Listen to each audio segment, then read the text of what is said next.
বর্তমানে বাংলাদেশে বিদেশি ঋণের পরিমাণ কত? উক্ত ঋণ পরিশোধে এ পর্যন্ত কি কি পদক্ষেপ গ্রহণ করা হয়েছে? বর্তমান সরকার ক্ষমতা গ্রহণের পর থেকে এই পর্যন্ত মোট 90.66 মিলিয়ন মার্কিন ডলারের সমপরিমাণ ঋণ পরিশোধ করা হয়েছে। ব্রাহ্মণবাড়িয়া 2 তারকা চিহ্নিত প্রশ্ন 625 উত্থাপন করতে পারেন। মাননীয় স্পিকার, আপনাকে ধন্যবাদ। মাননীয় স্পিকার, আমি আপনার মাধ্যমে এই মহান সংসদে তারকা চিহ্নিত প্রশ্ন 625 উত্থাপন করছি।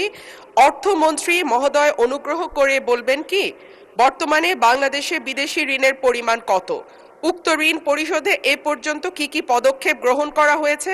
বর্তমান সরকার ক্ষমতা গ্রহণের পর থেকে এ পর্যন্ত কোনো ঋণ পরিশোধ করা হয়েছে কিনা, করলে তা কত? ধন্যবাদ মাননীয় স্পিকার। মাননীয় মন্ত্রী। ধন্যবাদ মাননীয় স্পিকার। ফেব্রুয়ারি 2026 মাস পর্যন্ত হিসাব অনুযায়ী বাংলাদেশ সরকারের বৈদেশিক ঋণের স্থিতি 78,767.20 মার্কিন মিলিয়ন ডলার সমপরিমাণ। Lily ultra soft serum gel, যা গভীর থেকে স্কিনে দেয় 3 গুণ সিরাম হাইড্রেশন। সিরাম জেল হাইড্রেশনে ব্রাইট থাকো সব সিজনে। অর্থনৈতিক সম্পর্ক বিভাগ সরকারের পক্ষে বৈদেশিক ঋণ পরিশোধ করে থাকে।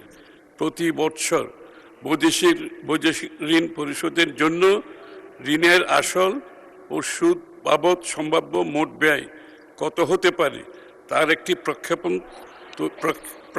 প্রক্ষেপণ তৈরি করা হয় এবং সেই পরিমাণ অর্থ ঋণ পরিশোধ বাবদ বাজেটে সংস্থান রাখা হয়।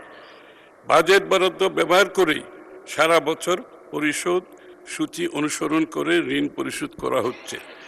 বর্তমান সরকার ক্ষমতা গ্রহণের পর থেকে এই পর্যন্ত মোট 90.66 মিলিয়ন মার্কিন ডলারের সমপরিমাণ ঋণ পরিশোধ করা হয়েছে।